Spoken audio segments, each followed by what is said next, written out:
Welcome to the public assurance meeting on the 16th of June. Apologies, we're a couple of minutes late starting. Just this is the Wilson. Andrew. Yes, afternoon, Commissioner. Andrew White, Assistant Chief Officer. Aubrey. Yes, good afternoon. Aubrey Williams, Research and Performance for the Police and Crime Commissioner. And Jason. Good afternoon, everybody. Jason Harwin, Deputy Chief Constable. Excellent. So that's everybody we have connected today. Basically today we've got a number of items on the agenda. We're going to just do a small update from me, followed by the public question section. Then we have a focus report from the force, which is looking at their response to the coronavirus pandemic, and then the integrated performance report, which covers pretty much everything else that the force has been doing. So moving on to item 3, which is my update. I think first of all, I would just like to pass on a huge thank you to everybody that has been supporting the community through our recent very difficult times with the COVID pandemic. We've had a lot of support from volunteers, from key workers, from people that are just looking out for their friends and neighbours. And I think it is really important that we recognise that everybody has been playing their part. And in some cases, playing your part has just meant staying at home. And the people of Lincolnshire have done an outstanding job of keeping to that guidance as much as possible, which largely has kept our community safer than it otherwise would have been. So from me, that's a huge thank you. Secondly, since our last meeting, we have launched the new Victims Links website, which is basically a single place where residents can go to find all the information they need if they've been a victim of crime, or if somebody they know has been a victim of crime. It provides you all the links and access to places that can offer you help and support, as well as obviously providing information should you wish to report whatever incident it is to the police, to be able to assist you in making that report. So there's a lot of information on there. So that's victimslinks.co.uk, and I would urge people to have a look at that. And certainly if they are working in local government or in settings where they work with people that they know to be victims of crime, please share that information, because it is a very valuable resource. And finally, I think we have seen across the globe a number of events lately, which I know the Chief would like to speak about in a short while. But I think rather than speaking to the particular protests that we've seen around the globe, I will just say one thing about them. We're coming up to a weekend where we have a second protest in Lincoln, and the first one was exceptionally well run and managed. There was a very peaceful protest. People largely wore masks, were trying to keep socially distant, and we didn't see criminal damage or behaviour that was of huge concern. And just a thank you to the people that took part in that in such a responsible way. And I hope that the one that we will see this weekend will be very similar. But I think what it does highlight for me is that as agencies, not just the OPCC or policing, but generally public sector bodies, I think there is an opportunity for us to think long and hard about how all of the various people that make up our wider community engage with our services.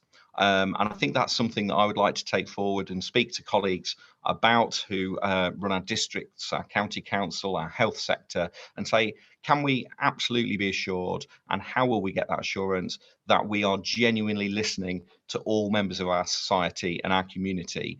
And I think that's something we should always constantly review. But in light of recent events, I think the time is absolutely right that we would do that. So that's a piece of work that I would wish to take forward. So moving on to item 4, which is the public questions. I don't believe we've had any specific questions to be put to this meeting, have we, Aubrey? No, that's correct, Commissioner. We've had no questions submitted directly from the public.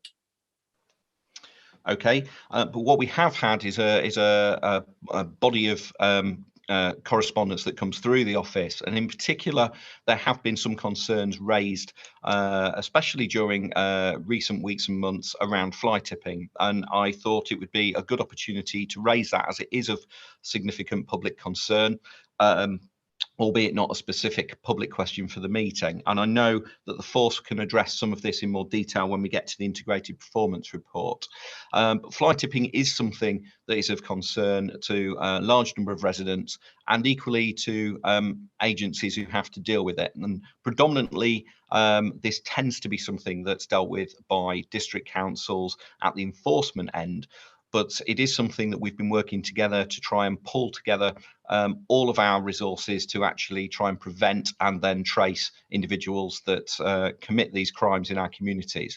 And one of the things I want to try and work towards is getting everybody in our community to understand their individual responsibility around fly tipping. And all too often, we see on community Facebook pages and the like, where people will be advertising saying, does anybody know a man with a van who for 20 quid could get rid of the rubbish out of my garden, those kind of things.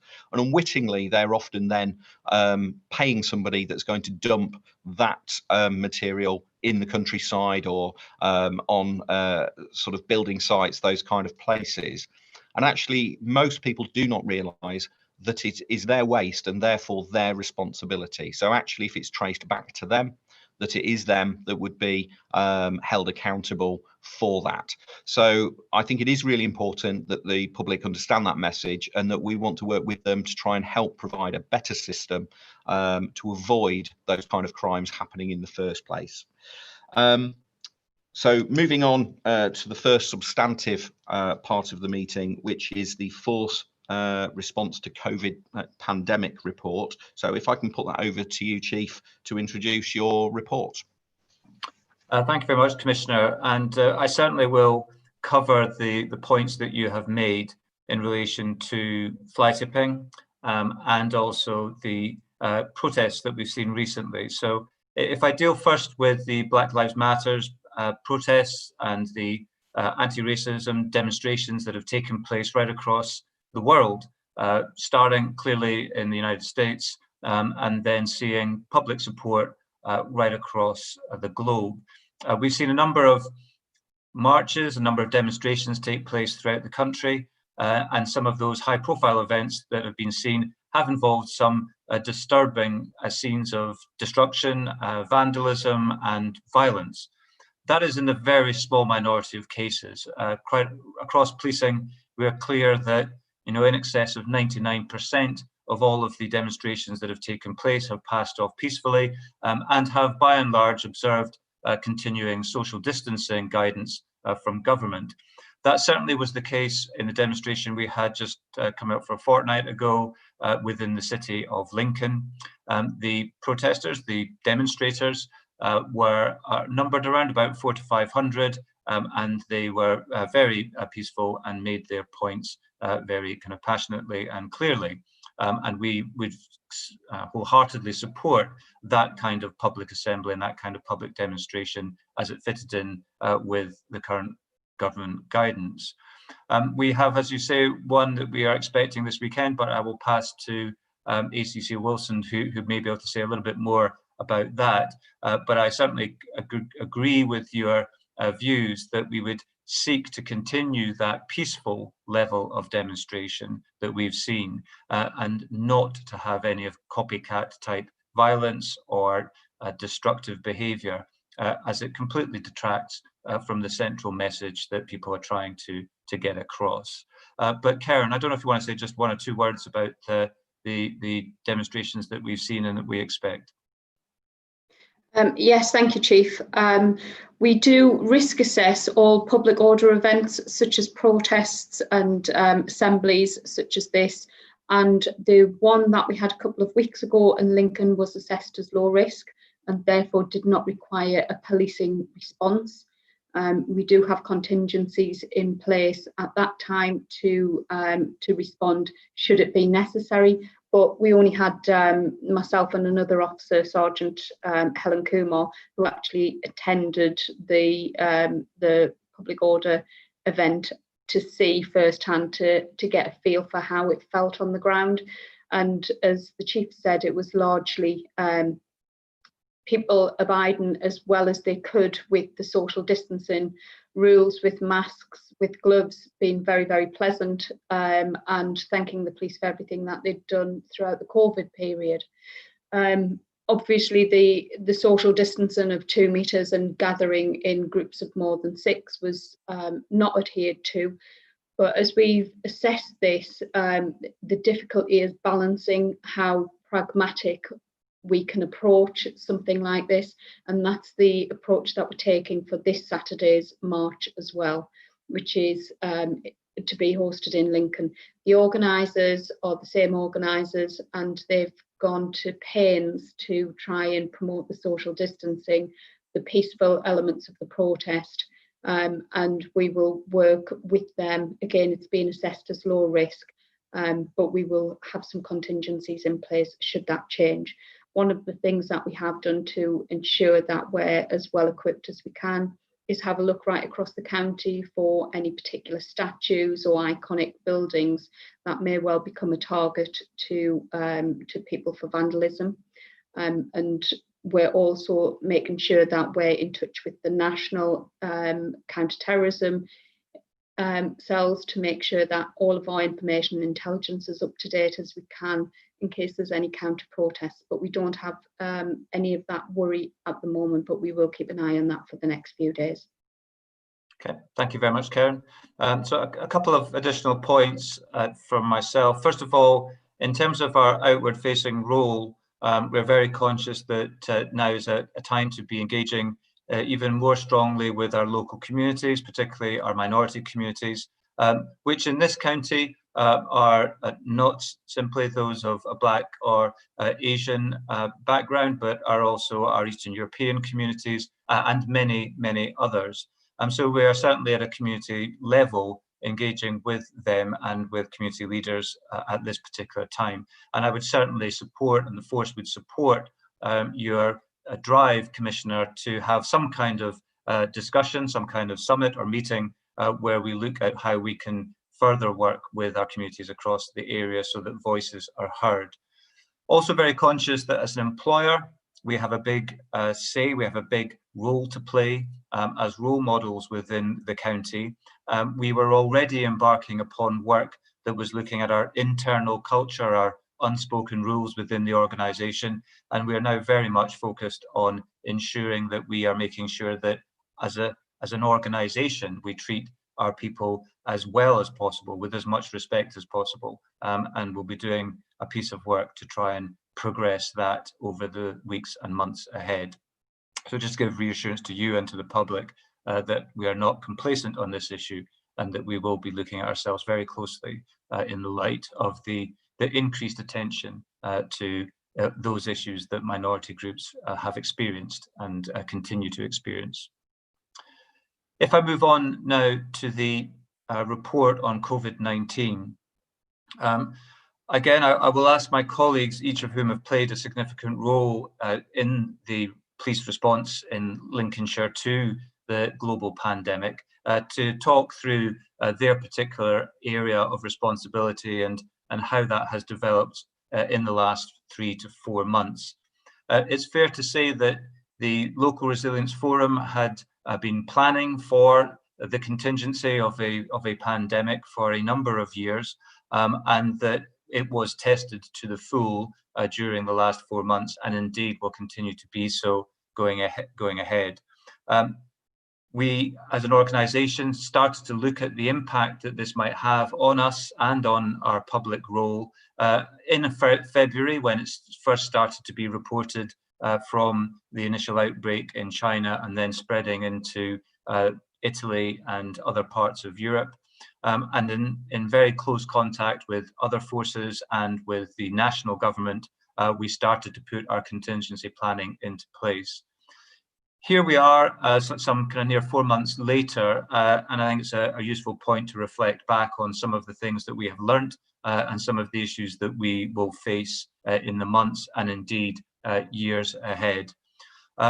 One positive was certainly that whilst we had planned for quite significant resource implications, so the the effects that the pandemic might have on our staffing levels. That never quite materialised, and we were able to, largely speaking, through our preparations for flexible working, remote working, able to maintain quite significant resourcing numbers, and indeed officers and staff rose to the challenge, many of whom ensuring that they were fit and able to present for duty, which did mean that we were in a good position when it came to meeting the new demands that the Coronavirus Act brought in terms of fixed penalty and public order issues, and ensuring that people followed government guidance, as well as being able to look at things such as some backlogs.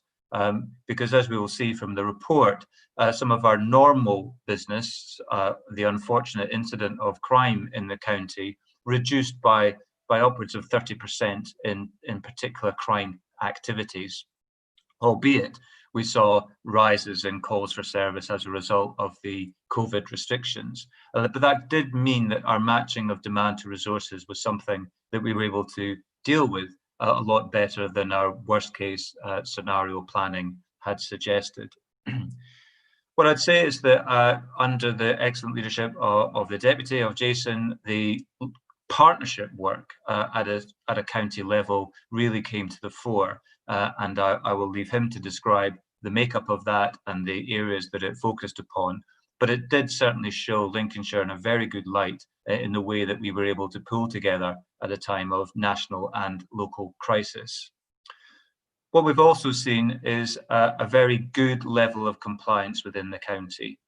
Members of the public will be aware that there was a lot of reporting from the media on those areas of England in particular, and into the Welsh rural areas, where members of the public were congregating contrary to the advice of government and contrary to the legislation within the Act. That wasn't the case here. We saw large levels of compliance, and that allowed us to focus on the small numbers who, largely speaking, when they were engaged with, when they were explained to, then amended their behaviour and complied. And you'll see again from the report that actually there was a relatively small number of occasions when enforcement action was felt necessary. So a number of good positives out of there. Some of the issues that are not so good is that we have encountered, because of the closure of magistrates and crown courts and the difficulties in making that part of the criminal justice system work during a pandemic, significant backlogs within that arena. And we are working very closely with the Crown Prosecution Service and the Court Service and the Judiciary to try and get that back into a place as quickly as possible. But that could take many, many months, and that is a national issue that I know government are very, very concerned about and are putting a lot of effort into. You mentioned one area as well that unfortunately we saw rises in. Now you could say that was down to the closure of public amenity sites, and that people resorted to fly tipping and dumping as an alternative. I think that is not an excuse. I think that what we have seen is people using that as an opportunity to carry out criminal acts of fly tipping. And when we describe that from a policing perspective, it isn't just the unsightly occasional piece of rubbish that's thrown at the side of the road. We're talking about large-scale dumping of waste that has significant environmental impact, as well as presenting kind of health risks to individuals, and is clearly illegal. So we certainly are conscious of that and the rise that many districts saw during the last 4 months. And again, we'll talk a little bit about some of our response to that going forward. But I shall pause there, and I'll now kind of hand over to colleagues to talk about their various roles within the planning. I think if I go to Karen first as the Force Gold for the operational response, then it would be useful perhaps to pass on to Andrew, who's going to be leading the next stages, which are around our recovery and renewal, and then Jason can talk about the community, the partnership role that the strategic coordinating group played across the county. If I could ask my colleagues that once you've given your update, if you pause and ask, and we can allow the Commissioner to ask any questions, or any of the Commissioner's team to ask any questions before moving on, so that we can cover off any points as we go through things. So Karen, if I pass on to you in the first instance and hear from you in terms of the Force Gold position. Okay, thank you, Chief. As you've mentioned, I was Force Gold for the operational elements of this, and the approach that I took was to set the structure in motion as we would do for a major incident structure, for a crime type of incident. And that involved setting separate different governance structures around various different elements, such as the logistics, the PPE, the policies, the welfare and resourcing. So I had various different silver leads for each of those areas, and they would report into myself through the gold command structure. The difference with this and any other structure that we would have had previously is that it was a full organisational impact, both for the county and how we were addressing this, but also very much internally. And we were planning for potentially worst case scenario of having a significant amount of people off work, and how we were actually going to still be able to deliver a service to our communities. The approach that I adopted, in addition to how we were going to function operationally, was also how we were going to communicate to the communities within Lincolnshire, bearing in mind that we've done an awful lot of work over the years to develop our relationships with our communities. What I did not want to do was to lose that goodwill and lose that relationship by being overly zealous. And we saw from a number of forces across the country, there was some pushback towards them if they'd been overly zealous. And I think we set the tone at the right level from the outset of encourage, engage and explain our approach. And the communities of Lincolnshire largely stepped up to the plate on that. So there was very few, in comparison, fixed penalty notices that we had to deliver. In the early days, it was very, very confused in terms of the legislation that was coming out and the guidance that was being delivered and how we would operate within that structure. Normally, whenever there's a change of law that comes through that we end up having to police, it's been through lots of different workshops, probably a year in the making, if not more. Loads of different guidance has been tested to see if it works. This was so urgent that we were dealing with. It was inevitable that there were going to be some changes as we were approaching the delivery of Operation Tala, as we called it. We were quick enough and agile enough to be able to address the concerns which were raised very quickly. We had a very good system in place of having agile working facilities, because the force has invested quite significantly over the years because of the size of our county in those agile technologies, so that people could work from home, people could be deployed from home directly to jobs, etc. And have those laptops and that communication with the centre enabled us to still deliver an excellent service to the communities. We engaged with the public in a number of different ways, and we engaged with people internally in a number of different ways to try and make sure that we could quash or dispel some of the urban myths which were out there, but also give some reassurances about what we were intending to do, but also for the safety.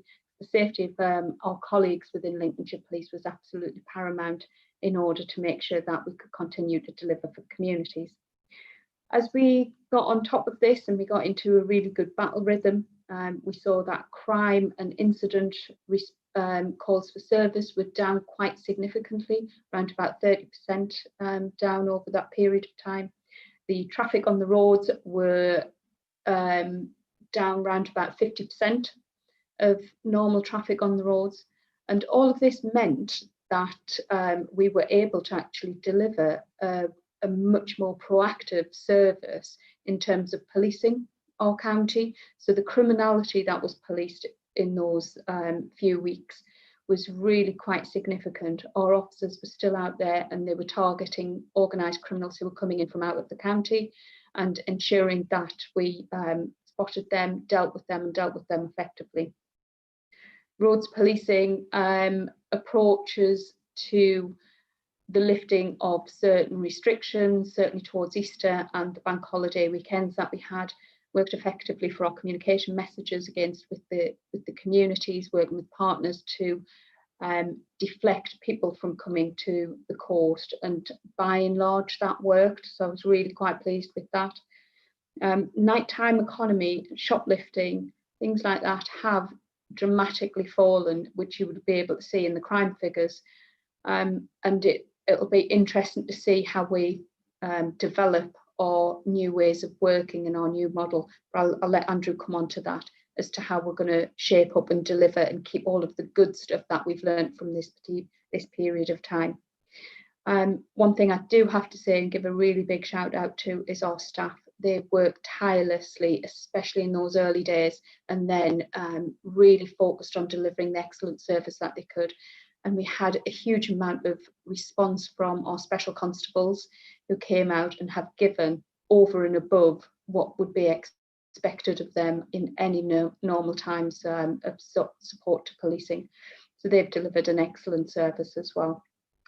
And we linked in very closely with DCC Harwin's Local Resilience Forum group with all of the partners, but we also very closely linked to other forces across the region and finding out what they were doing differently and how we could share best practice there.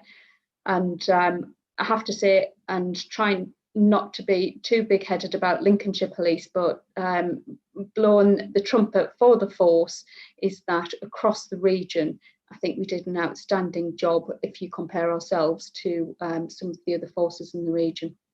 And I'm going to pause there for any questions and then hand over to Andrew about the next steps. Thank you very much for that. I think it'd probably just be as well to go straight on to Andrew, if that's okay. And then if I've got any questions, I may well just put them, and then you can decide who it'd be better to answer them, if that's all right. Okay, thank you, Commissioner.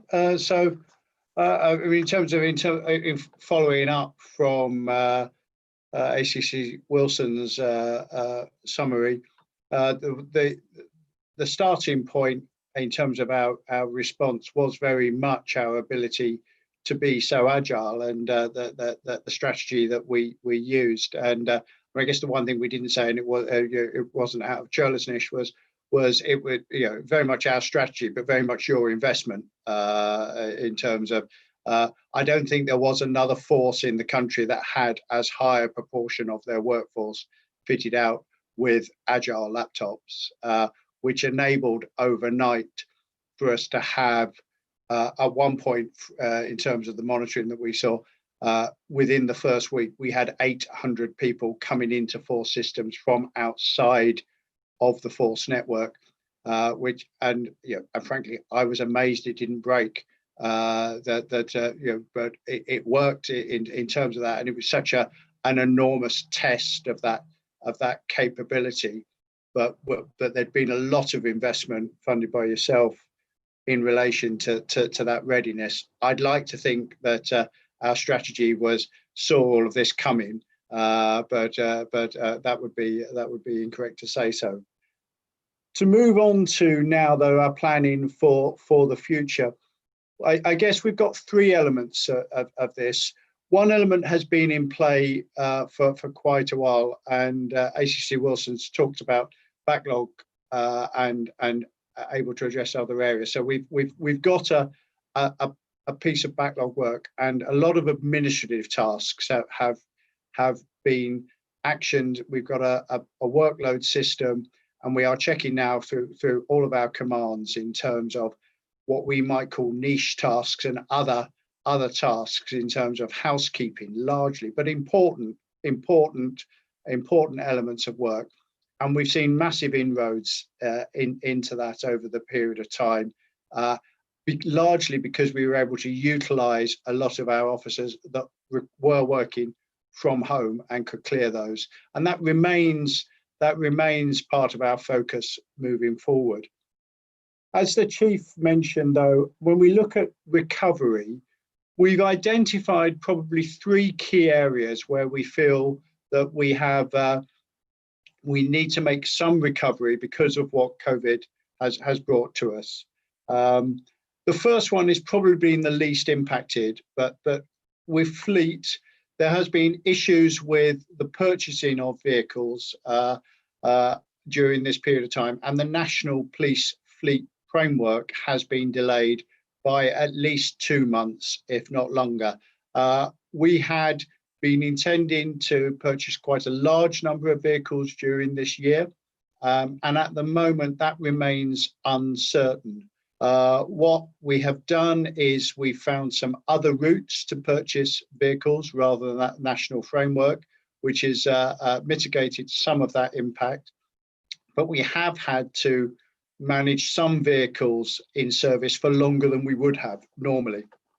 We think we will manage that, and we very much hope to start seeing delivery of vehicles fairly early on in the next calendar year. But at this moment in time, we can't be certain about that because it's difficult to know how those supply chains will work. The fleet management team did well during the crisis and used a lot of different sources to ensure that our existing fleet could be maintained during that time, and that the parts and supply element worked well during that period of time.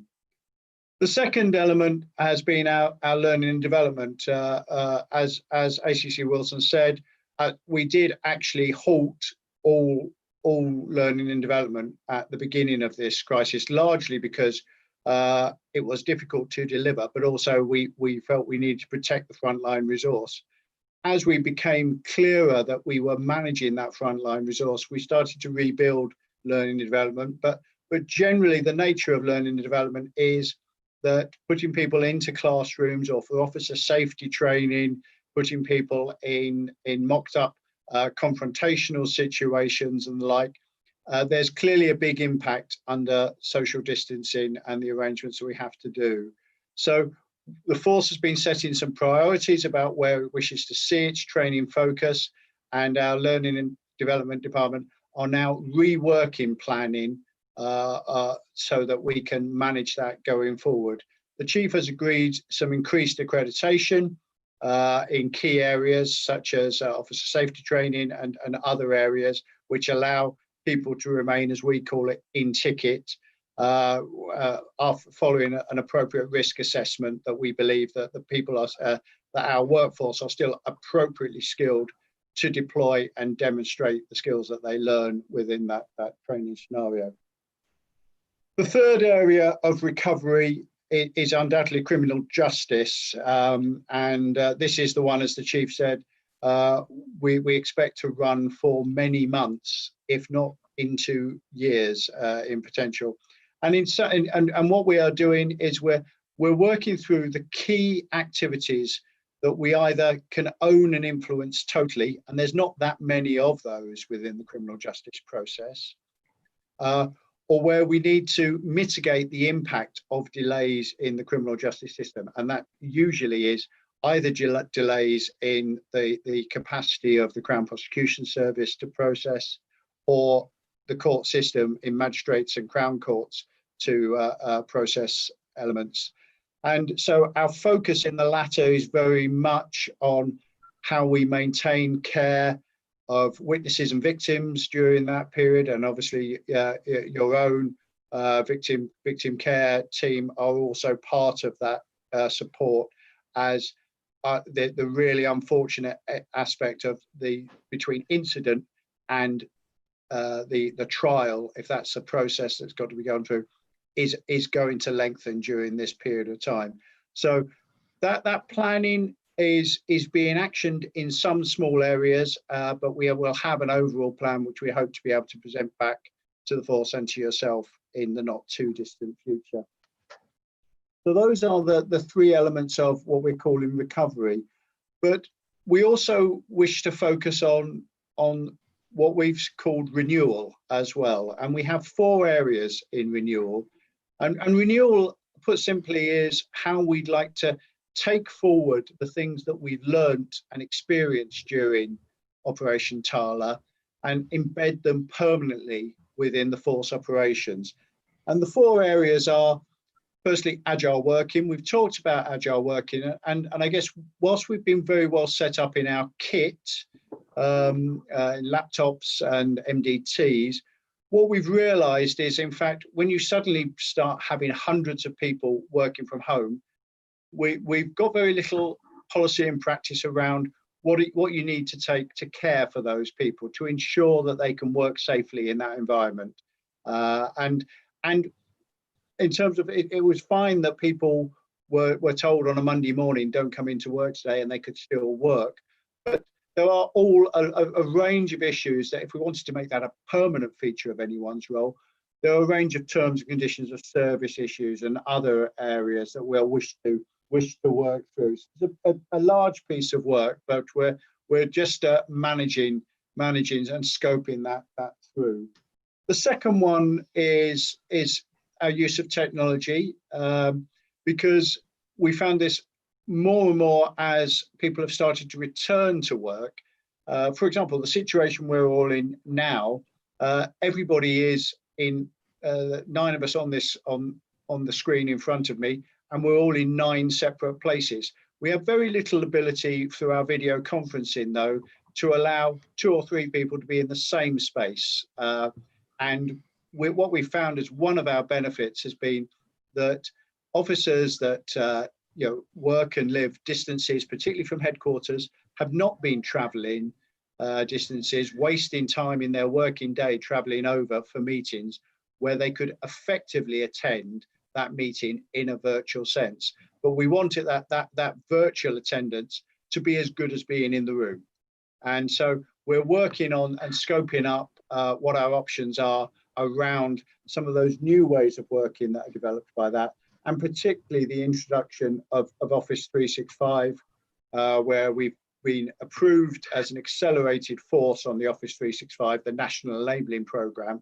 And through that acceleration, we will be, quicker than we planned, have access to all the capabilities that Office 365, but in relationship to this, the use of Teams and video conferencing, which would underpin all of our video conferencing, rather than us having to use Zoom and other private methods that we've latched onto in the short term. And then quickly, just finishing off, the third area is operational change. We're looking to embed some things that we've introduced. So the concept of telephone statements, which has been one of the areas that we've been seeking to develop during this period of time, and other virtual means of undertaking work where usually a physical visit or presence would have been required, but at the moment is may not only be unnecessary, but may also in the current environment be unsafe. So there's a range of pieces of work that we're seeking to look at in terms of those operational developments as we move forward. And then finally, the whole area of what well-being means within this structure, in terms of, firstly, what does it mean for many of our officers that are facing the potential risk of having to deal in uncontrolled situations with policing an event or policing an arrest, and not having any idea of the physical condition of those that they have to deal with. What mental strain does that take on a daily basis? And then I've already talked about the home-based working elements of well-being, and so that focus on ensuring that the efforts we go to within the workplace to ensure that musculoskeletal issues are addressed, that we start to try and find a way to address that at home. And then the final point within this is whether it's renewal or recovery, just ensuring that our workplace remains a safe place to do business in, and that social distancing and arrangements as more people return into the workplace, that we keep them safe and well cared for. Thank you. Thank you, Andrew. That's really helpful. So next to come up would be Jason. Is that right, Chief? Is the DEP coming in next on this? Yeah, Excellent. Yeah, Commissioner. So certainly it's a nice link actually, and I know the Chief reinforced this message yesterday to our staff, whilst recognising, thankfully, the numbers of people being affected in the county continues to reduce, and thankfully the number of deaths significantly reduces. But the reality is COVID-19 still exists in our communities and in the workplace. So it is really important, any messaging that we are doing, and certainly recognise the public will be watching this, is that we remember all the advice that's being given, was continue to do that, even though we're moving to new really easing of restrictions. Local Resilience Forum, I think it's important just to highlight its purpose. So under the Civil Contingencies Act, there is a duty on all partners, that's both the public sector, including some private sector, but just as important, the voluntary sector, to come together, not just in terms of responding to an emergency, but at the same time for planning for the emergency.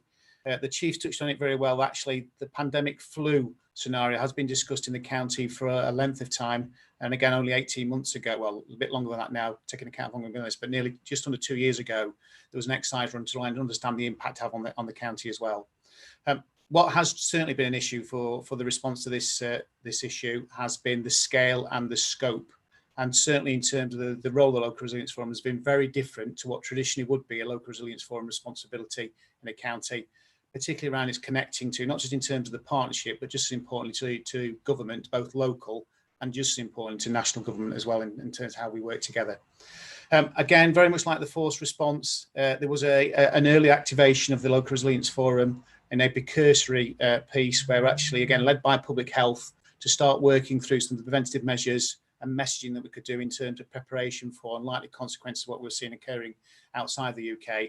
And from there, as like in other local resilience forums, we then took primacy in terms of leading, not just in terms of strategic, but tactically our response to it as well.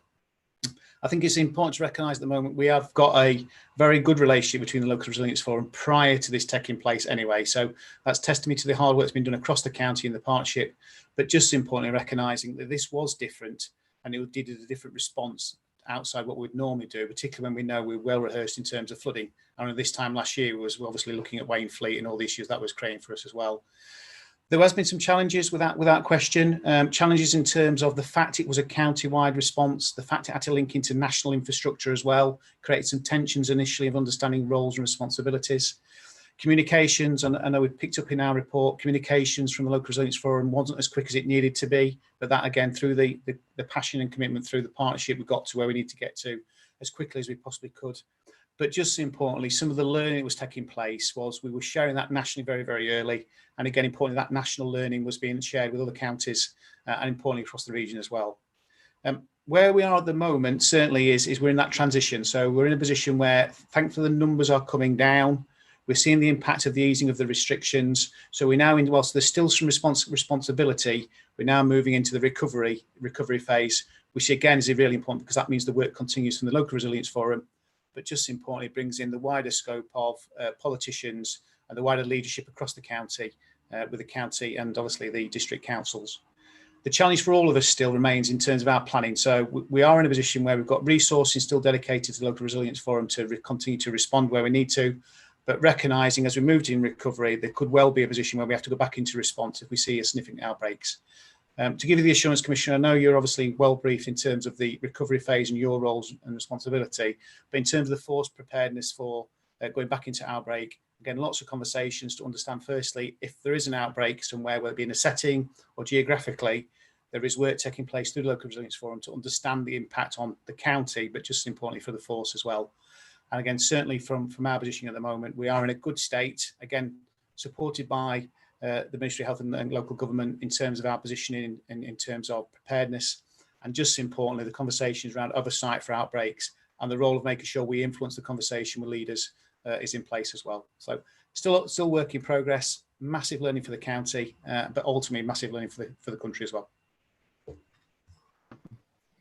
Thank you very much for that. I think it's fair to say these kind of problems do test the systems to the absolute max, and as much as when we try and test, prepare, train for eventualities. It's not until you actually are faced with a situation that you really are put to the test with it. And I think, Lincolnshire's preparedness and actually the fact that they got ahead of that curve very, very quickly meant that public health were in a better place from the outset, which served the public well. And equally, I know that your leadership in the LRF has been very much welcomed across the piece by partners. The feedback I've had has been exceptional about your personal role in that, so thank you very much. But also, everybody that has played their part, and I think it is one of the challenges with these kind of things is how we then step away from some of that. And I know there will always be risks as we move into the next stage, but actually it's where those risks should be held. Some of them are individual organisational risks, and actually getting the LRF to, as an organisation, step away at a time when risks still exist is always going to be difficult. But I think that's the really important next step for us, is how we get back to business as usual, given that a lot of this now will be subject to, we need to gear back up quickly if incidents happen. So I think that's been really interesting. Just going to the wider piece, I was going to ask some questions around lessons learned, and some of that has been covered, particularly by Andrew.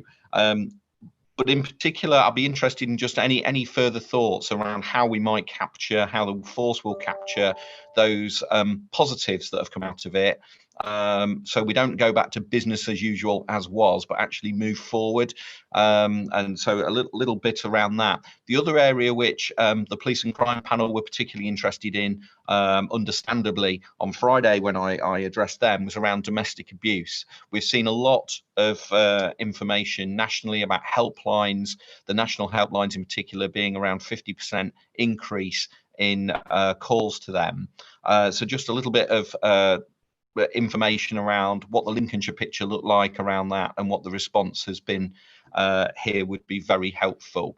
And like you say, there was an impact, I suppose, on the availability of police officers, which actually wasn't what people would expect. So actually we've probably seen more rather than fewer police officers being able to respond to things.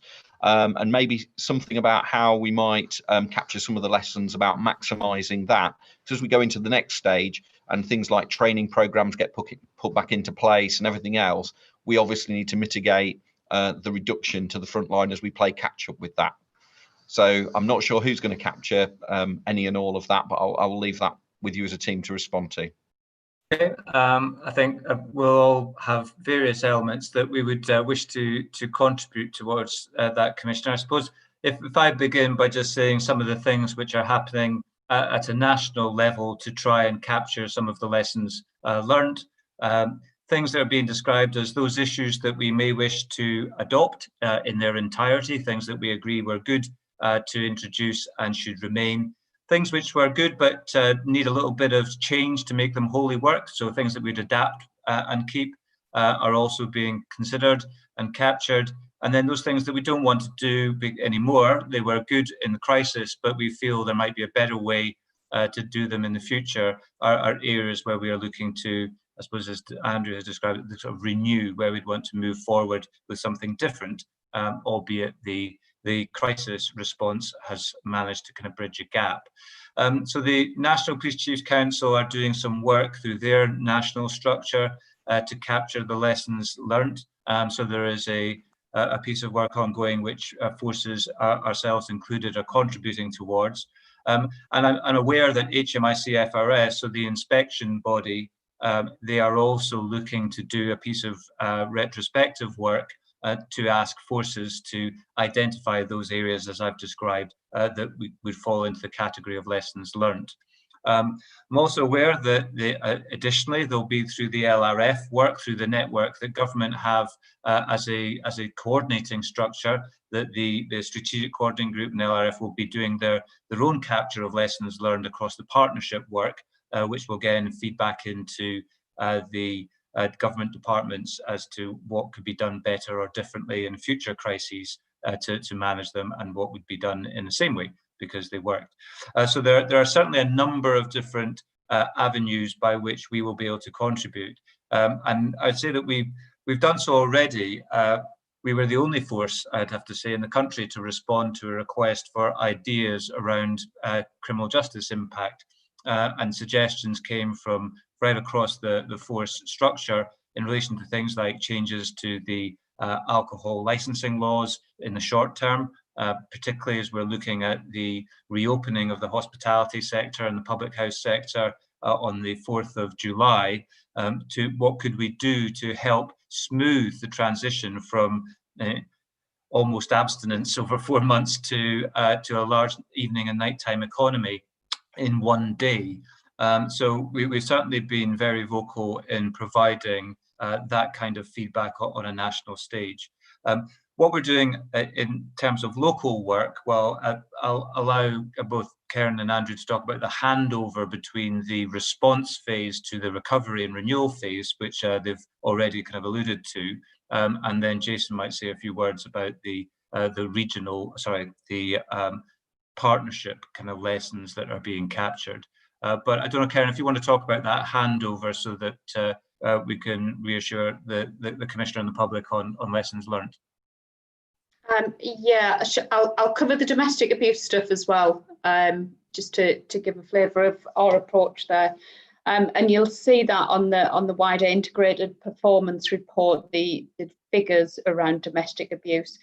But we were part of national discussions, and very early on, we were keen to make sure that our services with our partners were still available for anybody suffering domestic abuse, and that the messages that we were still available to support and guide and deal with perpetrators of domestic abuse were part of our plan to make sure that everybody knew who we could reasonably reach out to, that we were still there for them. So we did a number of communication campaigns which evolved over time. So there was press interest, there was the 5-5 silent reporting. If you dialed 999, there was a campaign around that. There was poster campaigns that we linked in with at testing sites, at chemists, etc., as some of the restrictions were lifted to allow people to get to know where they could go for help. We did some work with Crime Stoppers to reach out to people as well. We were very concerned that we may well have not enough spaces in refuges and other places of safety, but working with our partners, that never came to be that we were ever too full to take anybody in, as it were. So working with Victims Links and other partners to be able to do that, we provided everything that we needed to provide for the safety of anybody who did call us for service. We were also very, very conscious that as the lifting of lockdown occurred, we may well have a surge in calls for service. Although we've had some increases, we haven't had anywhere near the increases that the partners and helplines have had in terms of their calls for service. We haven't had increases in calls from neighbours to say that there's been any domestic incidents going on in their locality. And when we've examined the partnership data and the types of calls that they had from individuals seeking help, a large amount of those calls were around housing opportunities, what benefits and financial support people could get, as opposed to reporting crimes, as it were. We're still alive to the fact that that may well come out later down the line, and so we have got a plan in place to make sure that we're able to cope with that if it does come out. In relation to the lessons learned and the best practice, right from day one, we were capturing anything that was working in a really positive way, with a view to seeing, as the Chief has already said, whether we adopt this going forward and whether we change some of our operating practices. A number of processes that may well have been bureaucratic have been ironed out, and we don't do them anymore. A number of agile working approaches have been which needed to be done because of the necessity, are still being adhered to, and we're adopting them. But Andrew's got a handle on that, so I'm going to hand over to him in just 1 second to talk a little bit more about how we're doing that. But we're very keen on making sure that we're linked in both to the regional forces, which then feed into the national, and also to the local partnership for local resilience forum through the partnerships as well. So Andrew, over to you. So we've surveyed across the force in terms of understanding everybody's experience of this, so that the lessons learned weren't just the things that we saw at the centre, because we think that was really important, and some of them, not all of them, would have been positive. So if I take the example that of one of the things that we pick up in Renewal, that one of our lessons learned is we've got agile ICT, but we only fix it by attending the office. And I think you've been a personal experience of that, Commissioner, in terms of that. So those types of experiences, you recognise you have to, that we've got to learn lessons about how we take those forward. So we're trying to get a lot of that from the bottom up. As ACC Wilson said, we're also looking in other places, because some of the lessons aren't ones that we've learned. So we've seen things such as Greater Manchester Police answering 101 calls from remotely, not in their force control rooms. Now, we had the ability to split and continue to split the sites to create more space for people to work safely in our force control room. And it's a capability that's not open to us at this moment in time. But however, with the new technology that's going in actually this and next month, that capability, although we won't take advantage of it immediately, will be within Lincolnshire Police. And so we've seen somebody run the proof of concept, which is really helpful in our thinking now moving forward about, well, how might we use that within Lincolnshire Police? And so there's a range of things that are within that. As I said, I think that the most interesting ones are about the way that we operate. And Karen was just talking about some of our processes where we have stages of bureaucracy, which when it's reflected back to us, we haven't always, we find it difficult to understand or justify. And you really test those to their limits in these circumstances. And so a range of work, but something which Chief Superintendent Chris Davison is taking a particular hold on, is to look at that and look at coming back with a range of proposals about how we might simplify a number of things.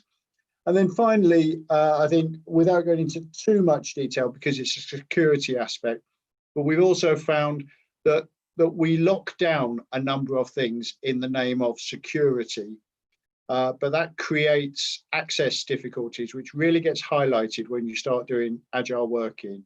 Now, we're not the owners of that security in all cases, and there's been movements during the period about that security, but actually looking at things in a slightly different way has enabled us to make some changes, which has enabled us not simply just to allow people to access systems which they couldn't have previously done, but set up ways of working as we move forward that says that people can be more efficient and effective, which is that's our 5-year plan, as opposed to our plan to just get through whatever length of time that we're in these circumstances. Okay, thanks very much, Andrew. Jason, do you want to say a few words about the lessons capture at the SCG level? Yeah, I can do, certainly, Chief. So I think I touched it very briefly on my update. One of the opportunities we had to influence the national agenda was very early in the Local Resilience Forum, in terms of obviously the previous chair, Local Resilience Forum, Sean West, obviously is working for the national team at the moment. So we took that opportunity, as we should always do, to influence that national conversation. So we were part of the 10,000 volt exercise that took place 6 weeks into the response to the the criticality issues that we were dealing with. Importantly, again, we are part of the next stage of the 10,000 volt, which I think is next week, if I remember right from my diary, where again we'll be influencing the lessons that we've learned so far. And importantly, not just looking at what we're going to do in the future, but what we need to do now in terms of influencing some of the conversation about roles, responsibilities, and importantly from national government, getting some clarity where we can of what is required. Certainly from our side, there has been massive learning internally. Again, we will do our own internal debrief at the end. Again, very much like what Karen and Andrew's touched on there. They've been captured as we've gone along. And importantly, we recognise a lot of the partners, and let's be honest, our organisation itself has shown that that's already in progress. So it's not about duplicating the work, but it's about where's a partnership we can learn.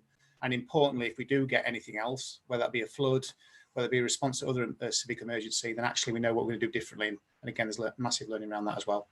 One of the other things I just will touch on now, and again, it's some of the things that, and it links into like the domestic abuse, but mental well-being was flagged very early in terms of the impact that would have, both short, medium, long term. The chief certainly influenced the conversation there with strategic partners about are we getting prepared for it.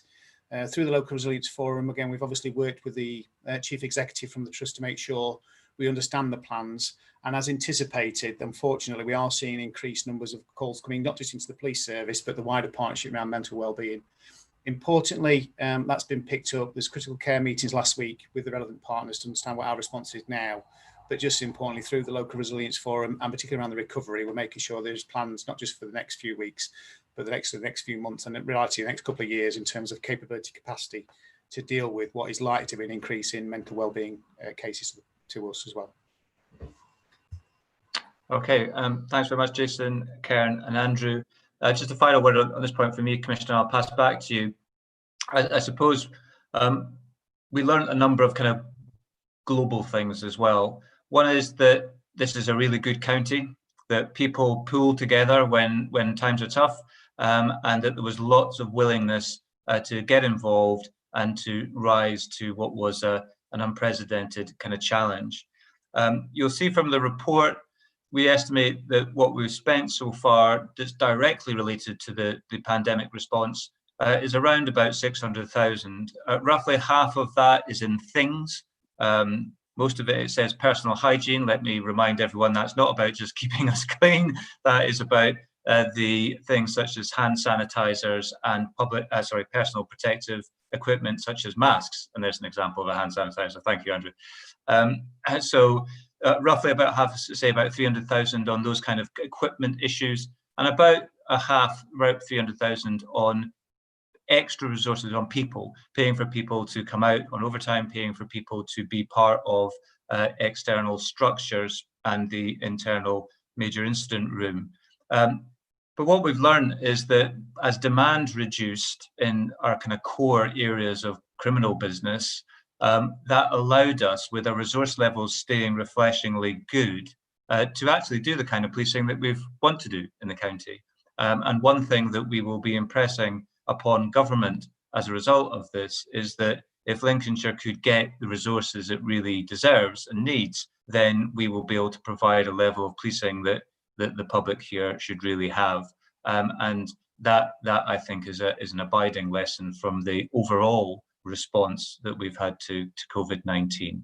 And with that, Commissioner, I'll pass back to you for any further kind of questions or areas you'd like to ask us.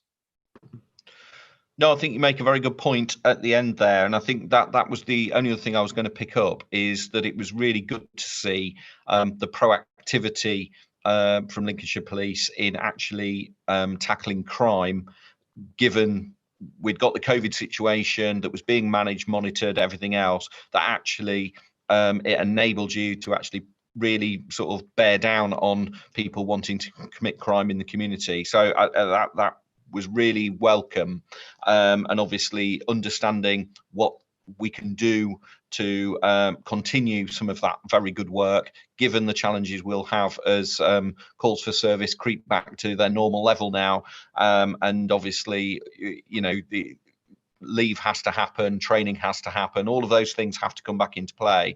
It's sort of that proactivity element, which, as you say, with more we could do more. It's how we can do as much of it as possible with what we have, and I guess that's something that we'll need to take over the next few weeks and months to see how that ultimately pans out. But that was one of those things that I think was very, very welcome. Comments I've had from various community members have been that they've seen more of the police, that they've welcomed that. And obviously with the recruitment, which is the other part which sort of spans between the COVID area and the next report, the fact that the force has not been thrown off course in its recruitment despite social distancing and managing COVID is again really good news, because it means that there will be those additional officers coming forward in coming months to actually deliver some of that proactivity. So I don't know that there's a question in that so much as an area for us to continue to work in to make sure that you're getting the support you need to have as many officers as you need, and obviously to translate that into tackling crime and preventing crime. So yeah, thank you, Commissioner. Yeah, that's certainly work that we will continue to press ahead with, so that we can continue to kind of build that case. So just before I move off that, I'll just open it up in case there's anybody else wishing to comment. Nobody's raised their hand electronically, but I just want to give everybody a final chance before we move on. Okay, final chance. Oh, sorry, was that?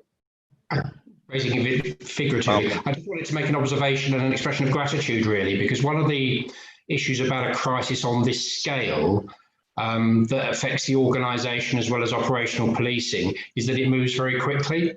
And in supporting the Commissioner in your role, what's really important is that there's a good flow of information and a good understanding for you to do your job. And the force have been exceptionally open and transparent during this process. We've had embedded people from OPCC as part of the Gold Group, as well as a weekly checkpoint call. Now, why is this important? It's important because it allows us to fulfill your role in terms of assurance, but without getting in the way of the operational effort.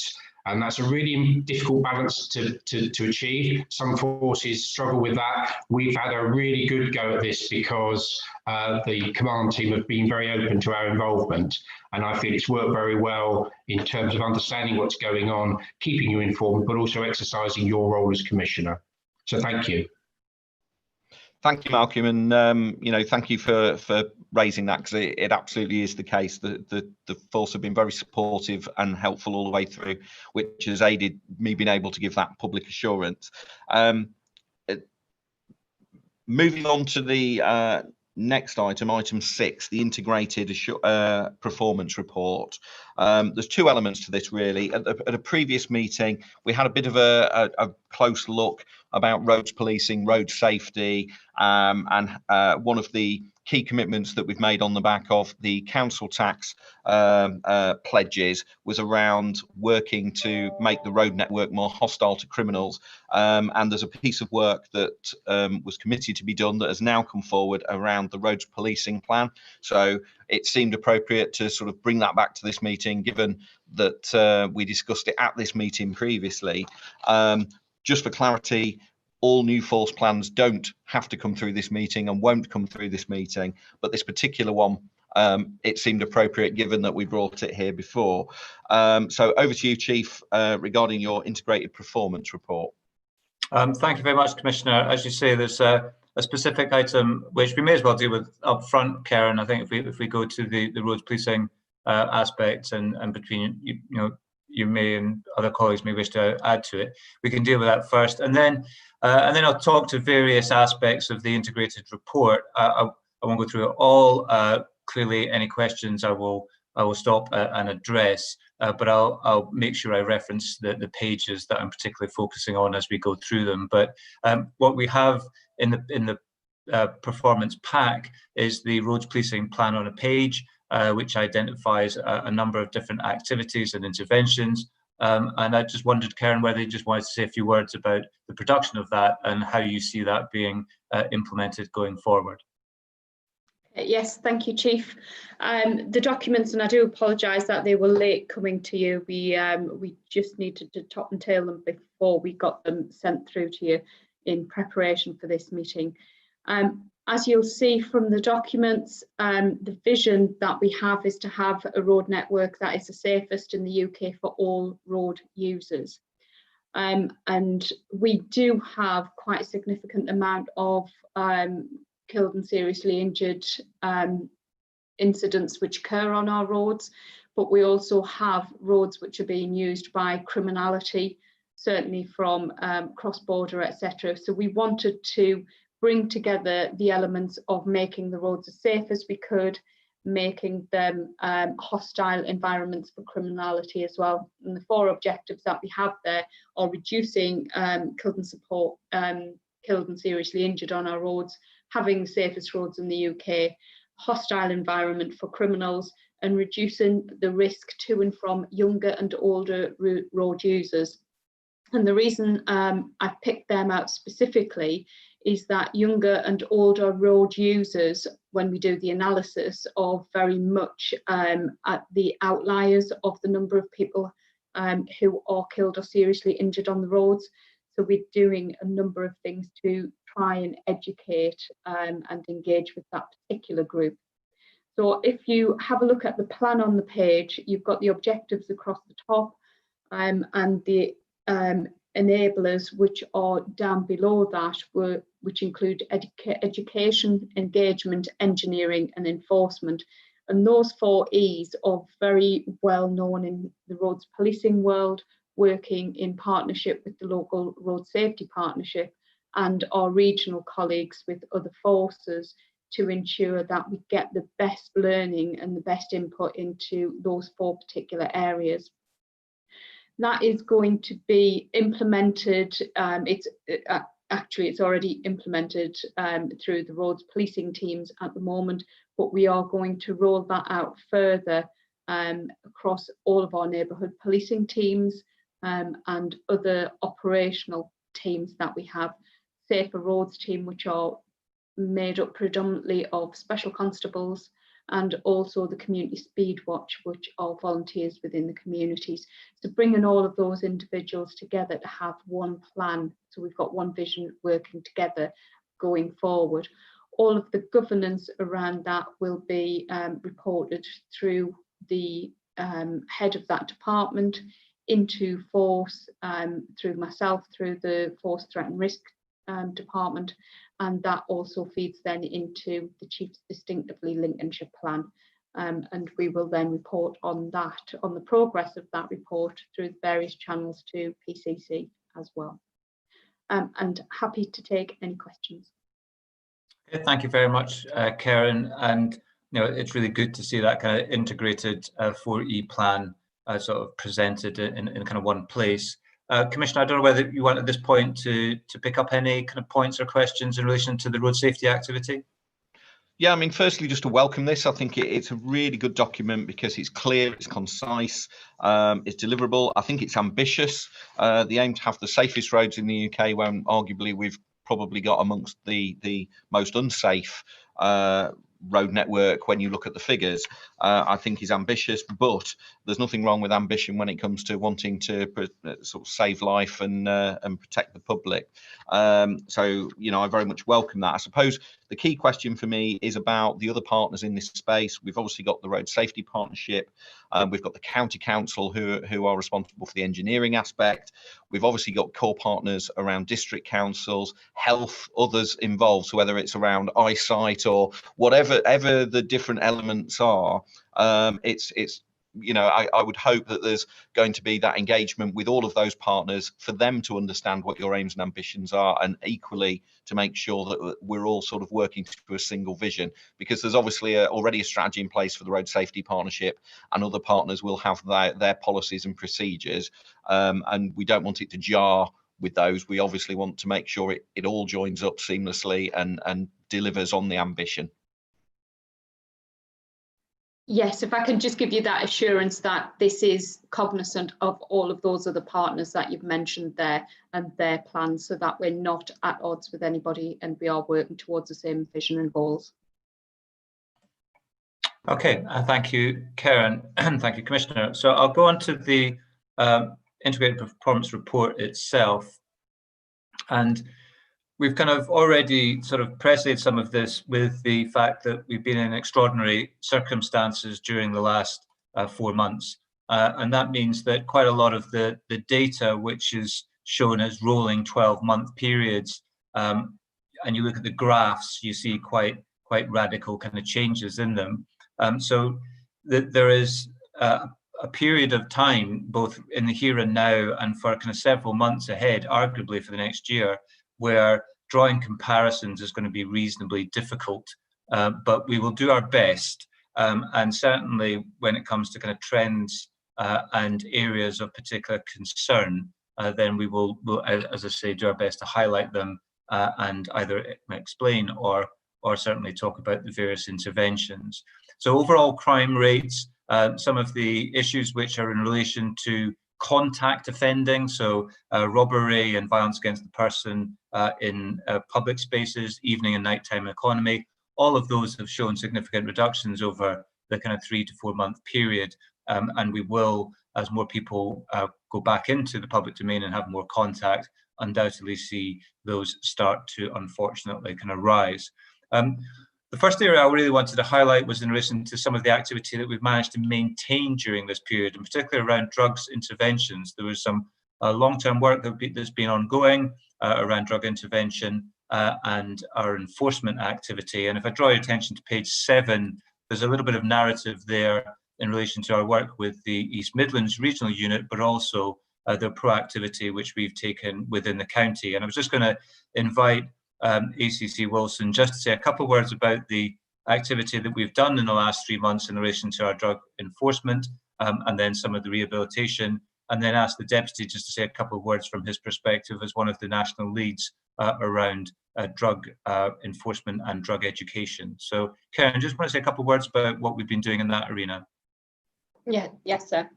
So as the Chief mentioned, we have been doing some of the work that we've done with the East Midlands Specialist Operations Unit. It has been long term in terms of the planning and the investigation for these. We identify organised criminality, organised crime groups, and we risk assess which ones we're going to target. And we put an awful lot of time, effort and energy into investigating the crimes that these organised groups have, and also the harm that they cause in communities. So we've put together the operations with the MSU and our local force, our local investigators, are very, very much part of that. Because of COVID, when that first came about, we were unable to activate the arrest phase of that at the time because of the court processes and trying to pick people up.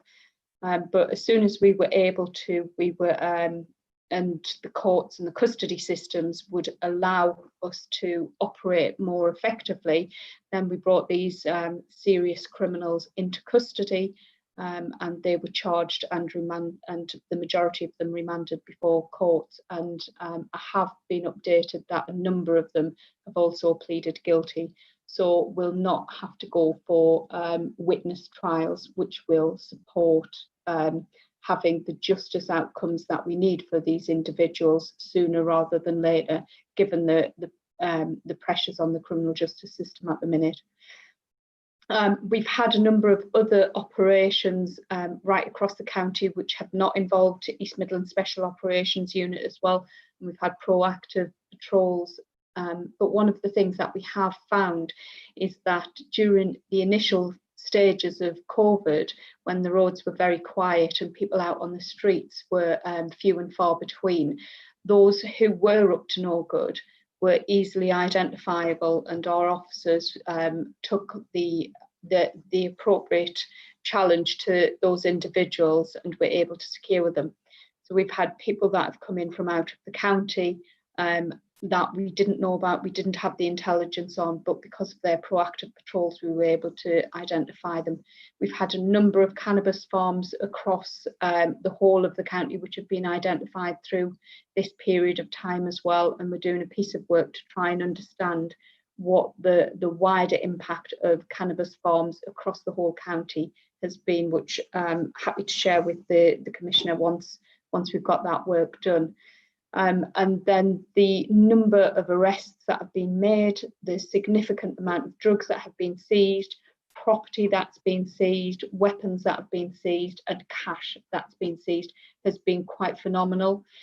all of this links to the commitments that we gave back in January when we led the Violent Crime Reduction Initiative, because we had seen last year that violent crime had gone up quite significantly. We've put a huge amount of effort into this because drugs and violence quite often go hand in hand in terms of that organised criminality. And I shall pause there and hand over to Jason to say something, and then I'm happy to take any further questions. Thanks, Karen. So 50% of all serious offences linked to drugs, realistic. So serious harm offences are linked to drugs, so we know that. So again, certainly in terms of enforcement is a key part of what we should be doing as a police service. We recognise that. But we also recognise that actually, whilst there's some short-term fix in terms of addressing the issues and addressing local concerns, in terms of some longer-term work that we need to do, which is evidence-based, obviously it's the whole system approach led by public health. So again, I know we had a conversation at the last public assurance meeting about the work that was doing across the partnership in terms of the whole system approach led by public health. We obviously had a bit of a summit workshop with partners in terms of where we were in Lincolnshire, addressing the issues around drugs, and importantly, recognising and getting support from senior leaders in the officer level. Obviously, political leaders are a key part that we're going to need to continue to do. Again, that's a point in terms of our approach going forward. The key bit for me ultimately is about, whilst we need to continue, and quite rightly, and has done, and it's some fantastic leadership by Karen and the team, around with make sure we focus on those that are creating the greatest harm around supply. We've got to do some more work around reducing the demand, and that's about addressing the issues where we have got some very vulnerable members of communities that ultimately are taking drugs to get through their daily lives. And this is not about being soft, this is about evidence-based practice of recognising it's not about decriminalising, it's about signposting, diverting into effective service that ultimately not just deal with the drug dependency, but the wider needs, particularly around mental health. One of the things we've certainly learned during the COVID-19 period is that with the homeless issue, and obviously getting people to accommodation, that's really important. But if you don't put the wraparound services in them locations, the reality is we're going to have some very vulnerable people who'll be back on the streets, and before you know it, back into being exploited, and obviously the need to take drugs. We are in a very fortunate position. There's been a lot of really good work done in Lincolnshire over the last 2 years, realistically, in terms of particularly the city centre. And again, that work has continued. And importantly, we're building that work with some conversations over the next couple of weeks with Louise Casey, who's obviously leading the work for number 10 in terms of the homeless and rough sleepers. The wider bit for us, though, is in terms of treatment services. We recognise that at the moment that treatment services had to change because of COVID-19. So majority of that is now done not face-to-face, but by other means. They've seen some real benefits and different ways of working from treatment services and conversations I've had during the COVID-19 period. But importantly, now we need to recognise there's some things that we can do more as a force in terms of that diversionary activity. And just importantly, joining the system up with treatment services to make sure, again, we're not criminalising beyond where we need to criminalise for individuals that are very vulnerable, but recognise evidence clearly shows us that actually getting people into services quickly, whether they be offending or vulnerable, actually is likely to reduce their vulnerability and just importantly reduce their offending as well. So that work will now continue. It was paused for all the reasons that we've talked about earlier on in the meeting, but importantly there is certainly senior commitment to make sure we do everything we can over the next 12 months to get the right systems, the evidence-based practice in place to continue to focus our enforcement action around those that create the greatest harm, but at the same time making sure we're diverting those off that are very vulnerable and stop the need for drugs in the future as well.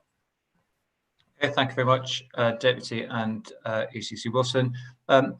Commissioner, do you have any points in relation to our kind of approach to the drugs enforcement and drugs education before I move on to other aspects of crime? No, I think other than to say, I know that enforcement against drugs is something that communities are often concerned about. The education around drugs is something that I hear less about, but actually I think is as important, if not more so, if we can prevent people being the customers for the trade being consumed as sort of at the supply end, so actually people that are recruited at a very young age to work within that industry, then we will obviously be winning the fight rather than just firefighting, which I think is often where we've been with just arresting people and putting them away. As important as it can be to a community to see the problem immediately go, it's that long-term solution that we've got to move to a much better place. So I know that the work that DCC Harwin's doing across the county on that is going to be really pivotal, and we just need to make sure that you know we get that across the line and that all partners are engaged with it. So nothing by way of questions, really, just by way of support to the approach. And I'll hand back over to you, Chief. Yeah, thank you very much, Commissioner. If I just draw people's attention then to page 9 of the report, which is the sort of my commentary in terms of the crime demand. We've already talked at some length about the COVID response, so I will not go into that.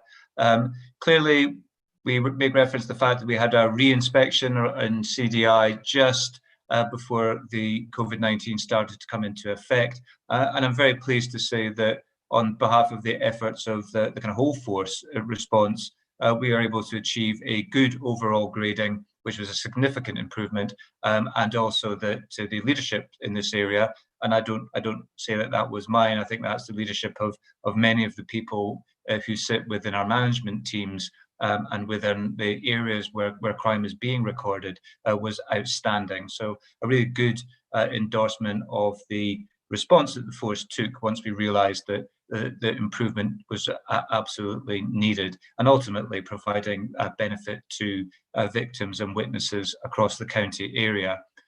What you'll see from the graphs on preceding pages is all I already mentioned in terms of the impact of the last 4 months, and just again reassuring the public that that's a sudden spike in antisocial behaviour recording. That's as a result of specifically our activity around the Coronavirus Act and the fixed penalty issues in responding to that. But more than that, the public reporting to us of incidents that then come under the general umbrella of antisocial behaviour. So people, telling us that they feel that there are breaches in public spaces like parks or breaches at private homes. So that is more reflective of that activity, and we have a lot more detail in relation to that in other reports. What I would say is that we're kind of clear that from looking at the information that we are aware that there's particular incidents within Lincoln, and in particular kind of Lincoln South. We've had a close look at that. And again, I was going to invite Karen, I don't know if you wanted to just say a few words about some of the structural response to those issues, as much as the kind of operational awareness as to potentially our causation and then what we're doing as a result. But do you want to perhaps say just a few words in relation to that? Yes, thank you, Chief. In relation to the increases in crime that we saw before COVID, the 12-month rolling increases did predominantly centre around Lincoln in the area. We've done some more analysis around that and find that we'd had a few different spikes over the period of time. For instance, residential burglary had increased by about 50% in that the last 3-month reporting period. And we had, as soon as we identify a spike or an increase coming to light, then our CID officers as well as our local commanders are really quick to try and identify what that spike is, what the patterns are, and do whatever analysis they can to ensure that they have the right response to it. And in particular for Lincolnshire, the residential burglaries that we saw increasing were a couple of spikes that we'd had over the year, but one particular one between March and April was residential burglaries in and sheds and outbuildings being broken into, with mainly bikes and tools, etc., being stolen. The teams identified a couple of individuals who were soon arrested and put on bail for that. And as soon as they were arrested, the spike did plateau, so we didn't see that increase happening anymore. We also had some increases in commercial burglary, and although the percentages sound really high, the numbers are fairly small, of 22 additional offences there, but that was also linked to the residential burglaries as well. The analysis that we did do with some of the increases in that type of offence are very much related to the drugs market, which is going on, that DCC Harwan's just talked about in terms of that prevention and signposting people elsewhere to different pathways, because shops were shut, and robberies were down, shoplifting was down, etc., people had resorted to, or the key individuals who we'd arrested in relation to these operations had resorted to the type of offences that came across there. They are all on bail and on curfews as well. Some of them have been charged and are awaiting sentences. The other offences that we did see some increases of, which stood out for us over that period of time, were criminal damage and arson, and that had increased. There was no particular pattern for any of that, but the neighbourhood teams are working really hard with their communities, but it's difficult to work with the communities at this moment in time with the social distancing going on, but they will be picking that up going forward. And we've got a number of place-based initiatives which will be taking place across the whole county, working with partners, but specifically there's some operations going on locally in Lincoln City and Lincoln North and South, where some of those offences are. Crimes against society, if I can just finish off on that particular piece, obscene publications has been one of the areas of increase around crimes against society over that last reporting period, and that's predominantly stuff which is online. And so our cybercrime teams are working again to get these education messages out. And I know the Deputy PCC with his scam awareness also will help get some of those messages out to different communities about how they can stay safe online. Thanks very much. That's it, unless there's any questions. Yeah, so I was just going to, before I move on, Commissioner, to the second section, which is on demand, any questions in terms of the crime arena? Well, before I chip in, I was just going to ask if anybody else on the at the meeting has anything they want to add. Whether Malcolm, have you got anything on that, or am I good to carry on? I will take that as I'm okay, unless you come in. Are you all right? I'm just conscious that I don't want to leave anybody out. Yeah, I mean, it's obviously been a really interesting time that we've been through with COVID, and it is really important that core business of policing still goes on, not just the crime fighting element, but all the other aspects of work that you do. And so it is really important that we sort of continue that focus. So I guess it's really a case of following that through. I'm aware of the place-based work that ACC Wilson has alluded to, and obviously I'll be very interested to see that develop, to see how we can make communities as resilient as possible so they don't become victims of crime, or indeed end up with some of their members of their community being recruited as perpetrators of crime. So I look forward to that developing, and you know, it's a watching brief, really. I know that we have many conversations around crime, but you know, I think as we move forward, the recruitment that's going on, everything that's being put into place, I think we're just going to need to monitor it as closely as we can to make sure that we're on top of it. But at this stage, you know, I'm happy to move on. Okay, thank you very much, Commissioner. As you say, a lot of work, and we are very sort of mindful as a team that we want to ensure that the day business is picked up, that we're not distracted from that by all the other things that are going on.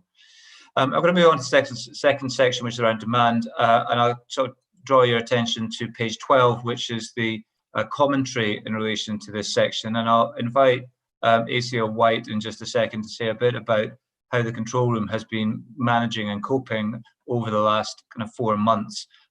We have already, at the start of this part of the meeting, talked about the integrated roads policing plan, the 4 E's and the plan on the page.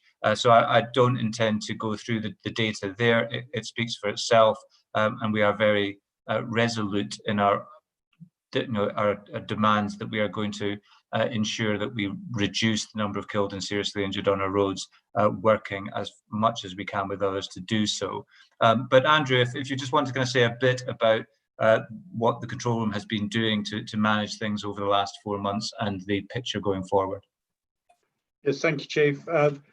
So one of the earliest things, changes we made in relation to Optala was to split our control room siting. For those that know it, we usually operate out of a single large room on this location at Nettleham. And what we did was immediately move to an additional 2 rooms to enable resilience in terms of splitting each of our shifts. So that if the worst occurred, that we would maintain ongoing capability and capacity for the force control room. We're now operating, in fact, across 4 separate rooms, and that's to enable some training and other things also to take place. The real positive of that experience has been that the management of demand during the period of time of the COVID crisis has been good, and generally the control room has managed that ingoing demand with the normal flow of calls being replaced by 2 new types of calls. So whenever a government announcement was made, lots of calls coming in to us to ask us questions with regard to that government announcement, which unfortunately we weren't always very well placed to respond to, as at times we'd heard it at the same time as a member of the public would have heard it. Actually, we got much better at dealing with that over time by using starting messages that people heard, so that we were directing them to reliable sources of information, such as the government websites, where people could find for themselves information about what government policy was in relation to the coronavirus. So that the management of that demand has held up well. As you see, the call volumes have not changed dramatically, but it would be fair to say that the type and nature of them, clearly one of the issues that we've had, and again managed learned how to manage as we've been going through, we've had many more calls from the public highlighting to us what they saw as potential breaches of government guidelines in relation to the coronavirus. And that has peaked at various times, quite commonly again, after a change in those guidelines, where people have been identifying those things. And those have been managed through ACC Wilson's goal leadership in terms of how we manage that through to our response. And as we move to the end of the period that's being reported on now, we are now moving into a training period for the first phase of our new command and control system. And that is something that is putting the new ICS capability, the Integrated Communication Control System in, which is the underpinning technology which we will build the rest of the system on.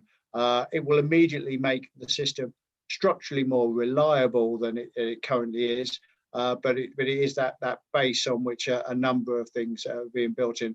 And so we're also managing across these socially distanced times to do a range of training, and that training will continue pretty well through now till the end of the year, as the other phases of the new command and control system are introduced in September, October, November.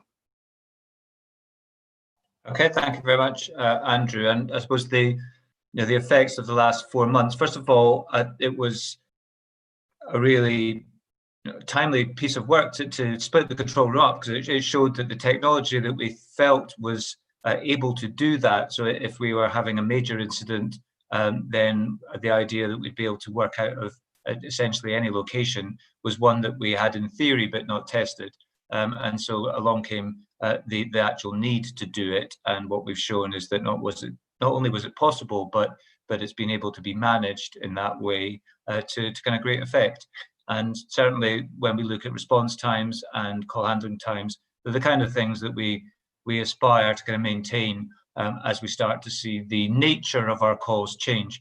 We've had a fair call volume over the period, But as we say, most of that, not most of it, sorry, but a fair proportion of it has been in relation to COVID-related incidents, and therefore the resolution has been more amenable to a telephone resolution. As we start to see some of our other core business kind of return, that will increase the actual call times in dealing with them, and we'll start to see how that affects the overall stress and demand of the system. But certainly we've had the opportunity to look at some of the issues in some of our backlogs, and we've managed to kind of essentially clear most of those. So a fairly good position to find ourselves in as we go into the summer period. I'll pause there, Commissioner, because there wasn't really much else I wanted to say before moving on to the next section around interventions. But do you have any questions for any of the team or myself in relation to the demand section?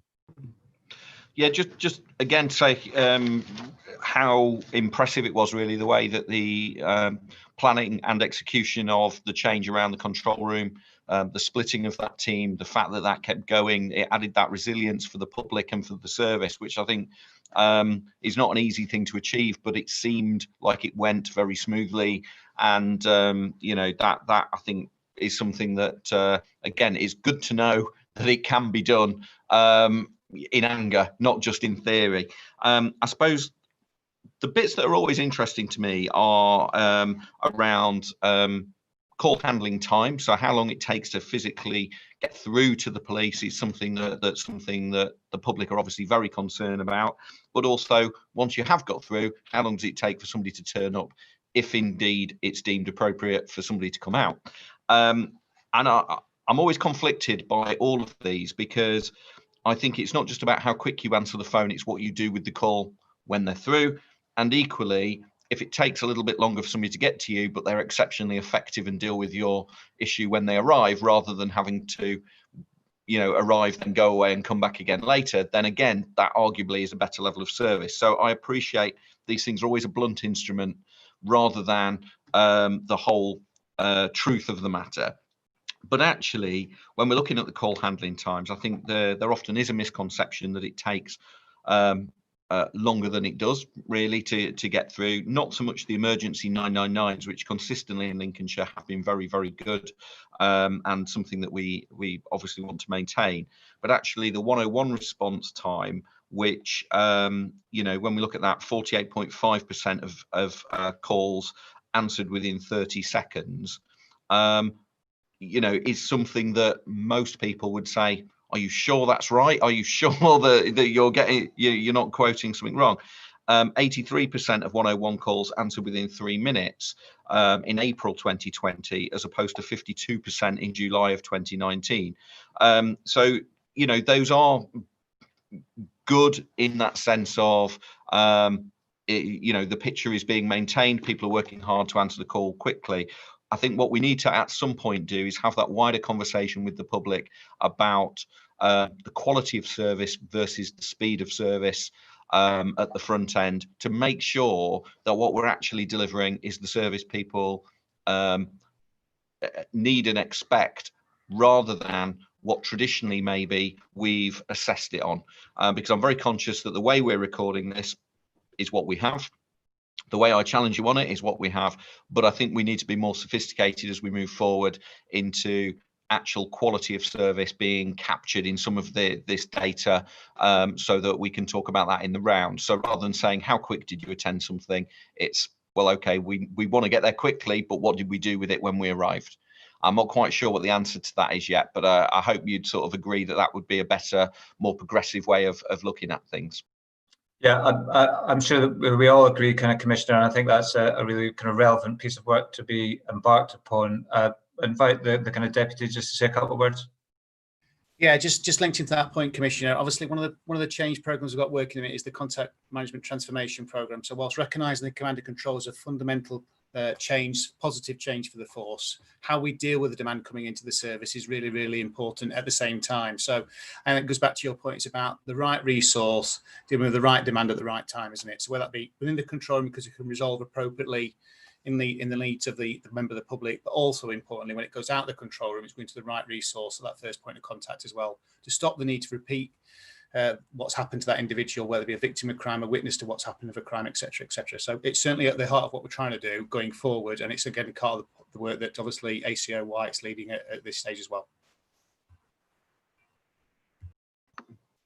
Okay, thank you very much. I'll try and move this on, Commissioner. I'm conscious of time. Nobody quite yet has pressed the button on the right-hand side that goes faster, but I'll try and act as if that is the case. I just want to say a couple of words about the intervention side of it. Again, as I've said already, a lot of the numbers are showing downward, particularly steeply downward over the last 3 months. Stop and search, just to reassure the public, the reason why that shows a steep upward peak is because of the number of stops that our officers have been doing in relation to checking the COVID-19 regulations. So speaking to people, the first of those 4 E's that we describe is engagement. But you have to record the fact that you've engaged, that you've actually stopped someone and spoken to them for various reasons. So that's why that one is showing an increase, but happy to say that the other areas have gone down. But we won't be complacent. We've talked already this call about this meeting in relation to domestic abuse. We're very mindful of the fact, again, that offences that are happening behind closed doors we may not be aware of yet, and it's only as people are able to get out and about and make contact with others in safe places that we might find out about other offences that have been taking place. So we are very much ready and looking at different ways in which we can help people kind of come forward. But I wasn't going to say much more in relation to the intervention arena unless you had any questions. No, okay. I'm happy for you to continue. Okay, the next section then is in relation to kind of outcomes, and again, some of this affected by the recent 3 months, 4-month period, albeit we were starting to look at some more enforcement in particular kind of areas, and as you've already heard, we were looking at the areas of roads enforcement and driving enforcement, and that is certainly part of our plan to increase the amount of activity that we're doing. So page 19 is the commentary in relation to it. We've done a lot of work in this force area in relation to the Released on Undertaking and the Bail Act, Released Under Investigation and the Bail Act. And it's fair to say that we are kind of one of the best performing in the region, and that means because we're one of the best performing regions in the country, the best in the country when it comes to being, monitoring and managing those suspects who are under those particular police activity, whether that's formal bail conditions or whether that's under the investigation of officers. And that's something that we continue to keep very close management of to ensure that speedy justice takes place wherever possible. That, unfortunately, as I mentioned, that is one of the biggest areas, the whole criminal justice process, the biggest challenges for us going forward. And I would suggest that for the next PAM meeting, that would be a reasonable area for us to kind of focus upon as something that is worthy of a good sort of a discussion as we had earlier about COVID itself.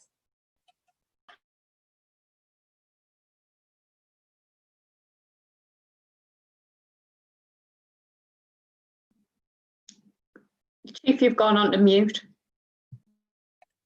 What I'd like to do, thank you very much, is invite any of my colleagues if they want to say anything in relation to that section. I'm just looking, nope. Commissioner. Thank you very much. No, I've got nothing to add to that other than, like you say, I think there's a number of areas of work there to keep our eye on, but I think it's very clear in the report where we are at the moment. Thank you very much. The next section is satisfaction, and we've had a long discussion within the force at our Quality of Service Board in relation to the satisfaction, particularly the keeping informed, because that first point of contact, the first interaction with the force is a good one, and that we can still improve upon it, but there are certain areas that clearly keeping people informed is where we let ourselves down as an organisation, and as I say, that is a significant priority. Again, I don't know whether either Jason or Karen want to say anything about that discussion at all. No, we okay? Yeah. Karen, yeah. on you go. we do have a gold group which looks at both the violent crime and the victim satisfaction, and that comes together under the governance from myself. Temporary Chief Superintendent John McAdam is leading on the victim satisfaction side of things and linking in with the Commissioner's Office for victim links, etc. But there is a plan in place to improve this both culturally and processes right across the board for this. It's one of our real key drivers at the moment. And as we did with roads policing on this meeting, Commissioner, I would suggest that we come back to you with an updated position on the Putting Victims First work that John McAdam is leading, and with a particular focus on the action we're taking around keeping witnesses and victims informed.